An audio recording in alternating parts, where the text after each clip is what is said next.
Gemini, kumusta ka? Maligayang pagdating sa channel at sa iyong pagbabasa, Gemini. Kukonekta tayo sa iyong mga enerhiya para sa mga araw na ito. At lagi mong tatandaan na ito ay mga pangkalahatang pagbabasa. Kaya hihilingin ko sa iyo na kunin lamang ang anumang tumutugma at naangkop sa iyong sitwasyon. At ang hindi, ay hayaan mo na lang. Bukod pa riyan, sumangguni rin sa iyong lunar sign at ascendant sign dahil hinahayaan ka nitong makita ang higit pa sa maaring mangyari. Ayusin ko ito dahil tumagilid sila. Masyadong malalaki ang mga barahang ito kaya tumagilid sila at nagulo ang lahat. Tara, tingnan natin ang sinasabi ng magandang orakulong ito ng liwanag at dilim, Gemini. Lagi silang nagdadala ng mensaheng napakaangkop para sa sandaling ating kinakaharap. Kaya ituring mo itong isang senyales mula sa iyong mga gabay. Bueno, tingnan natin kung ano ang sinasabi nila. Ngayon, maghahalo ako ng kaunti pa dahil tumagilid sila. Ayusin ko ng kaunti pa, Gemini. Isang espesyal na pagbabasa dahil nararamdaman ko, Gemini, na nakarating ka sa video na ito 3 araw. 4 na araw bago mangyari ang sasabihin ko sa iyo.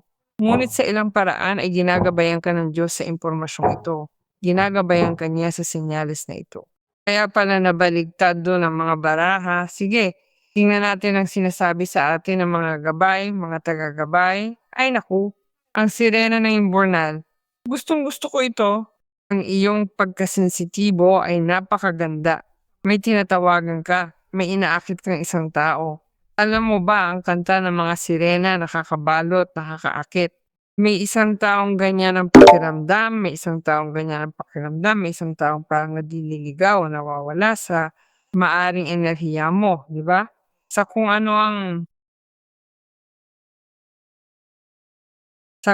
ang hinahayaan mo makita, hindi ba? Kaya sinasabi nito sa akin na may isang bahagi mo sa sandaling ito na ipinapakita ang sarili ng napakanatural at napakaganda at marahil iyon ang bahaging umaakit sa taong iyon. Pero sinasabi rin ito sa akin na may mga kaisipan, mga ideya na siya ring nagdadala ng mga sitwasyong lubhang paborable para sa iyo. Kaya may taglay kang napakalakas na magnetismo na dapat mong matutuhang samantalahin. Isa rin itong sandali para, bueno, huwag lumampas sa kabilang panig, hindi ba? Ito ay isang magandang sandali para mapadalisay mo ang iyong mga kilos, mga natural na silakbo ng damdamin sa isang paraan na mas kapaki-pakinabang. Ibig sabihin, ang pag-alam kung paano gamitin ang enerhiyang ito ay nagbibigay sa iyo ng napakagandang resulta. Ang paglampas sa limitasyon, syempre, ay hindi magiging kasing ganda ng lahat ng bagay, hindi ba? Kaya maaari mo pang muling pag-isipan ng mga ideya o kaisipan at maging ang mga karanasan sa ibang paraan, hindi ba? Ngunit huwag titigil sa pagkapit sa kung ano ang maaring maging enerhiyang ito kung saan, sa ilang paraan, hinahayaan natin ang ating sarili sa pamamagitan ng magnetismo na ito na gawing totoo ang ilang mga hangarin, ilang mga nahahawakang hangarin na malapit na nating maabot. May kinalaman din ito sa isang bagay na maaring ginawa sa antas ng enerhiya upang kumilos ang isang tao. Ang ilan ay maaring nagtrabaho na sa bagay na iyon, ang iba naman ay hindi, ngunit maaring mangyari, at nagbubunga ito. Maaari pa ang ito ay isang anting na ginawa mo, ilang panalangin. Isang bagay na nakita mo riyan, bueno, susubukan ko kung ano ang mangyayari sa pangalan ng taong ito dahil nararamdaman ko na ang taong ito ay medyo parang nagmamadali patungo sa iyo. Tingnan natin kung ano ang sinasabi ng mga baraha sa pagkakataong ito. Kung mayroon kang mga pagdududa at nais mong talakayin ng iyong partikular na kaso, maaari kang magkaroon ng personal na konsultasyon sa akin at magagawa mo ito mula sa website. Nandito lagi ang address sa video at mayroon kang nakapaskil na komento sa iyong zodiac sign. Bueno, maghanda ka para sa isang sandali ng pagkikita. Alam mo na, ng pagdiriwang ng isang sandali kung saan maaari mong ginagamit ang enerhiyang iyon. Gaya ng sinasabi ko, ng pagkasensitibo, ng pang-aakit sa taong iyon, kung saan maaaring makapagsalita, kung saan maaaring maabot ang pagmomoderate ng ilang mga bagay na sa ngayon ay hindi kasing ganda ng gusto mo. Ito ay isang magandang sandali para malaman mong gamitin ang mga mapagkukunang iyon na mayroon ka ng kagandahan at magnetismo upang sa ilang paraan maipakita sa taong ito ang ilang bagay, hindi ba?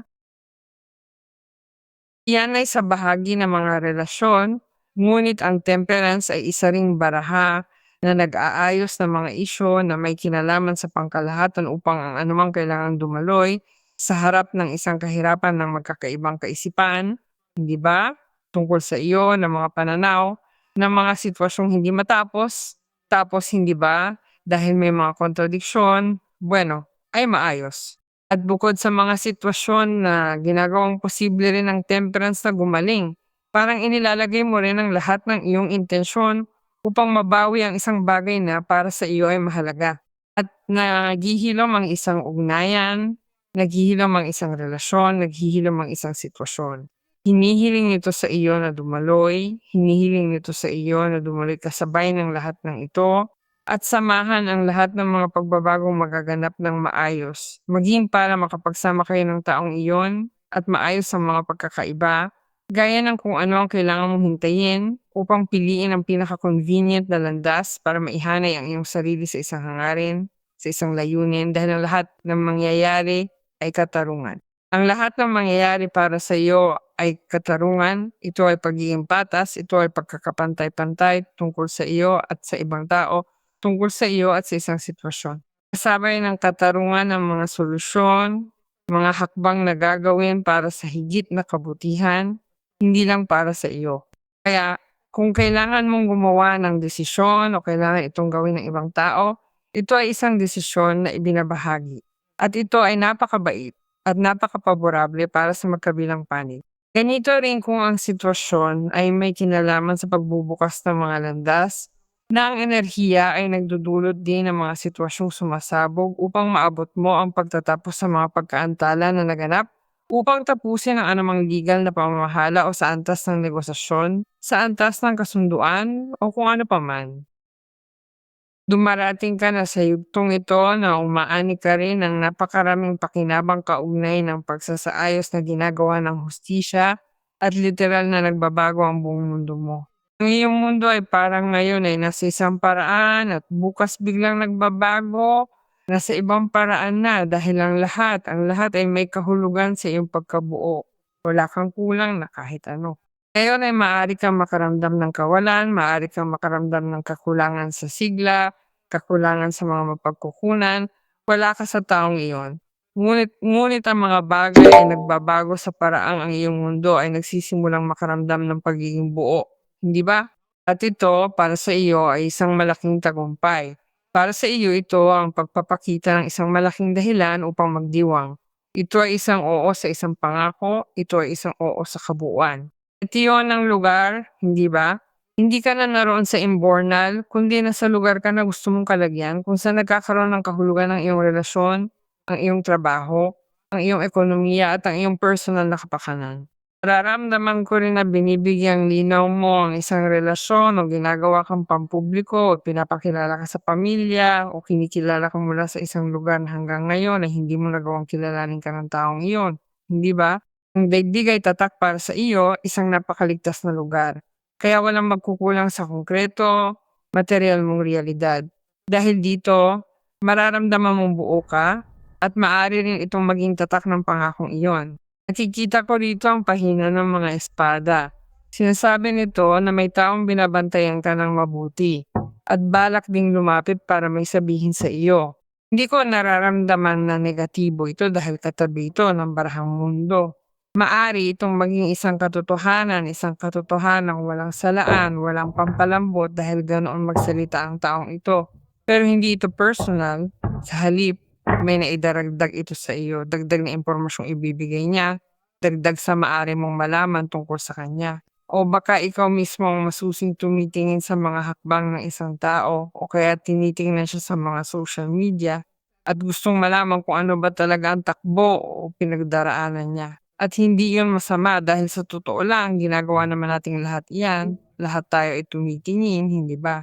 Pero napakainam ding unawain na ang pahina ng mga espada ay tumutulong sa paggawa ng mabubuting kalkulasyon, sa pagpapalit ng mga estratehiya, at sa pagresolba ng mga usaping umaayon sa mga pananaw na may kaugnayan sa mga numero, hindi ba? Kaya, bueno, ito ay isang magandang sandali ng pagsasaliksik para sa iyo rin para makipag-ugnayan sa pamamagitan ng social media. Marahil ang magnetismo at ang pang-aakit na ito ay nanggagaling sa kung sino ang maaring makaramdam ng matinding pagkaakit sa iyo, siya man ay lalaki o babae, at nakikipag-ugnayan ka sa social media sa taong iyon at malapit na kayong magkita. Bueno, siyam na baston, walong espada, at card na bituin. Alam mo, ang siyam na baston ay seguridad. Kailangan mong manatiling alerto, kailangan mong maging maingat sa mga posibleng sitwasyon kung saan nararamdaman mo may mawawala sa mga nakamit mo o na nasa panganib ang mga ito. Ilang mga isyu na maaring magparamdam sa iyo na mas mahina ka. Hindi, pero higit pa riyan, sinasabi ng siyam ng mga baston na protektado ang enerhiya mo, pati ang mga bagay na nakakamit mo.